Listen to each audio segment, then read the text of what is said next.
જો એક વાત હું શેર કરીશ કે બ્લોગ સ્ટાર્ટ કરવાનું મારું મેઇન, મને કરવું હતું આ વસ્તુ ઘણા ટાઈમથી, બટ ડિલે થતું હતું સમાવ કે, અને થોડું મને એવું પણ થતું હતું કે હું કરીશ તો કેવું થશે, લોકો કેવું વિચારશે. બટ એક વસ્તુ છે કે જેને કોઈ વસ્તુની નવી શરૂઆત કરવી હોય ને, તો એના માટે કોઈનું વિચારવાની જરૂર નથી. બિકોઝ એના માટે આપણે એટલું તો વિચારીએ છીએ કે મારે કંઈક નવું કરવું છે લાઈફમાં. અને આ વસ્તુ કોઈ ખરાબ નથી, વ્લોગિંગ બધા લોકો કરે છે. અને આમાંથી એક મેઇન રીઝન છે કે તમે એક્ટિવ રહો થોડા, પ્લસ તમારી ઇન્કમ આઉટ બી થાય છે. થોડો સ્ટ્રગલ કરે છે આ વસ્તુમાં, અને તમને ઇન્કમ પણ સારી એવી મળે છે.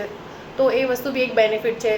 હું મારો એક્ઝામ્પલ લઈને કહું તો મેં બી ફર્સ્ટ જ્યારે સ્ટાર્ટ કરવું હતું મારે, તો મેં તે દિવસે શૂટ પણ કર્યું વિડીયો.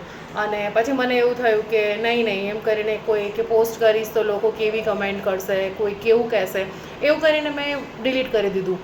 પછી અગેઇન બીજા દિવસે મને એવું થયું, પણ પછી મેં થોડું મારા માઇન્ડથી વિચારીને કીધું કે હું બધા લોકોનું વિચારીશ તો હું મારી લાઈફમાં નવું આગળ કરીશ ક્યારે.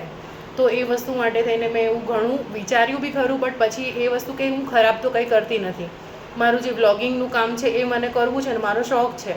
તો એના માટે થઈને પછી મેં થોડું મન મક્કમ કરી અને સ્ટાર્ટ કર્યું. તો ઘણા લોકો એવું બી બોલશે, ખરાબ બોલવાવાળા બી ઘણા બધા હોય છે કે આમ તેમ, પણ એ લોકોને બી કરો, એક વખત કરીને જુઓ તો તમને આઈડિયા આવે કે એ વસ્તુ કંઈ ખરાબ નથી. અને તમે એક્ટિવ રહેશો એ વસ્તુ તો છે જ, અને પ્લસ થોડું સ્ટ્રગલ પછી તમને એમાંથી ઇન્કમ પણ મળશે. તો એ વસ્તુ બી સારી છે, તો એવું કંઈ ખરાબ નથી. તો મેં તો આટલું બધું વિચાર્યું ને બહુ કર્યું, પછી માઇન્ડ મક્કમ કરી અને પછી મેં બ્લોગિંગ સ્ટાર્ટ કરી દીધું. અને એમાં બી હું મમ્મીના ઘરે રોકાવા ગઈ હતી, તો ત્યાં પછી મને એમ થોડો આઈડિયા આવ્યો કે ના, હવે કરવું જ છે એમ કરીને. તો પછી મેં સડન તે દિવસે બ્લોગ બનાવી દીધો અને પોસ્ટ કરી દીધો. પછી મેં કીધું લોકોને જે વિચારવું એ વિચારે, પણ આપણે લાઈફમાં કંઈક સારું કરવું છે, કંઈક અચીવ કરવું છે, તો ગો અહેડ ફોર દેટ.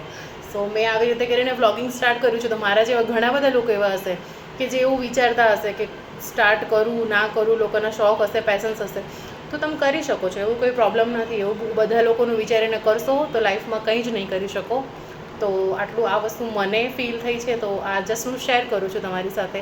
તો લાઈફમાં આગળ કરી શકાય છે, જે પણ કામ કરવાની ઈચ્છા થાય એ કરી શકાય છે. અને હા, મારી ફેમિલી બહુ સપોર્ટિવ છે. મારા મમ્મીના ઘરે બી બધા સપોર્ટિવ છે, અને પ્લસ મારી સાસરી પણ એવી સારી છે. મારા મમ્મી, મારા પપ્પા, મારા સાસુ સસરા પણ, હું સાસુ સસરાની મમ્મી પપ્પા જ માનું છું. તો એ પણ મને બહુ સારું એવું સપોર્ટ કરે છે. કોઈ પણ વસ્તુમાં મને એવું નથી કહેતા કે તું આ વસ્તુ ના કરીશ. તો એ બી ઓલવેઝ એગ્રી જ હોય છે કે જે મારા મમ્મી પપ્પા હોય છે એવી રીતે મારા બીજા મમ્મી પપ્પા પણ બધી વસ્તુમાં મને સપોર્ટ કરે છે.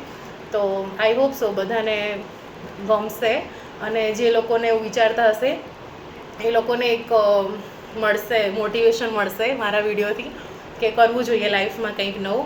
તો બસ આ જ છે, અને આટલું જ છે. અને બસ હવે સ્ટાર્ટિંગ કર્યું છે મેં બ્લોગ બનાવવાનું. આઈ નો એટલા પરફેક્ટ નથી બનતા, પણ હું ધીમે ધીમે શીખી રહી છું.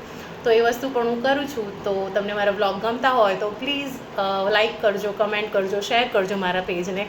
અને મારી યુટ્યુબ ચેનલ પણ છે, તો એને બી તમે શેર કરજો ને સબસ્ક્રાઈબ કરજો પ્લીઝ. આટલું જ છે, તો પ્લીઝ સપોર્ટ મી. આવું છે ગુજરાતી ગર્લ, ગુજ્જુ ગર્લ. તો બસ મળીએ નેક્સ્ટ બ્લોગમાં. ત્યાં સુધી ટેક કેર, બાય બાય.